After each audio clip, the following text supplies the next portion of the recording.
giving him access. And not only this, not only are we not opening them, but this is what some of us tend to do. We tend to toy with the doorknob.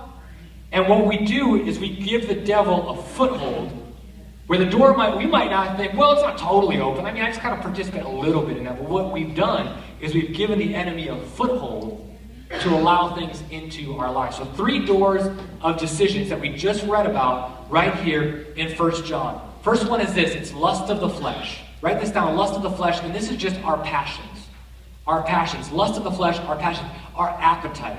The things that we want that make us feel good. The things that your body wants, your feelings. Like, I just want to be happy, so this is what I'm going to experience. And we live in a culture now where it's like, if it feels good, just do it.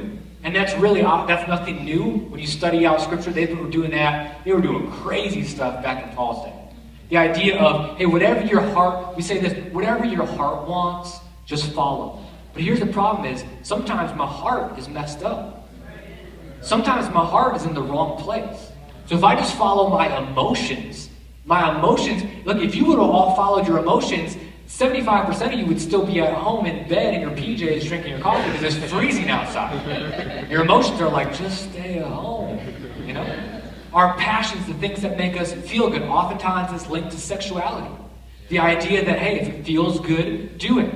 If you want to watch it, watch it. If you want to participate in this activity with somebody, do it. Why? It's lust of the flesh. It's our passions. It's the things that we want to get engaged in that make us feel good. And here's one of the biggest lies that the enemy can convince us is that God wants us happy with no parameters. But the truth is, God doesn't want us happy as much as he wants us holy. And holiness first starts, and in holiness we then experience true happiness. But oftentimes, like, well, whatever you do, whatever you want, be happy. Number 2 is this in Scripture, lust of the eyes. Lust of the eyes, and this is our possessions. This is the thought of, I want that, I want it all, and I want it now. And that's the culture that we live in, keeping up with the Joneses, keeping up with the Kardashians, whatever, you know, I see that, I want that, I want that, I want that. And it's just this idea of possessions, like I need to have more. And all of a sudden we have a generation and a culture that's how many trillions of dollars in debt that were enslaved in bondage to credit cards, because why? Because we couldn't pull a reins back on the lust of the eyes. We saw it, so we wanted it. Third thing is pride of life. We're just going to say this is our position, where we think way too much of ourselves.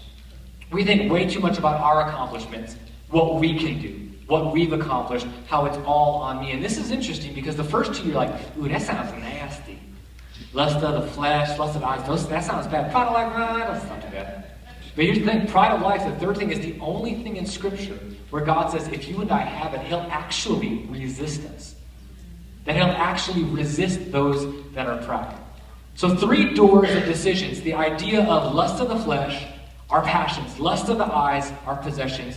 Pride of life, our position. Or we can say it like this, the temptations to feel, have, and to be. I'm gonna show you this in our Year of the Bible reading this past week.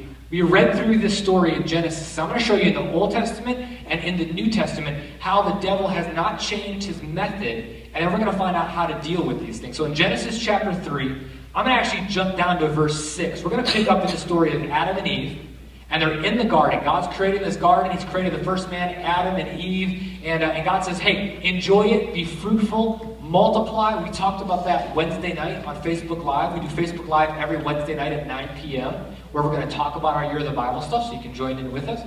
We talked about this idea that he said, God says, be fruitful, multiply. Just don't do one thing. Don't eat from this certain tree, okay? I need to give you a choice in your life, because I'm not creating robots. I'm giving you a free will. But let me give you the direction so you have a choice to obey or not. Don't eat of this one tree. So we're picking up in the story now where the serpent, the enemy, shows up. In Genesis chapter 3, verse 6. It says, the woman was convinced, after the serpent convinced her and was talking to her, she saw that the tree was beautiful and its fruit looked delicious.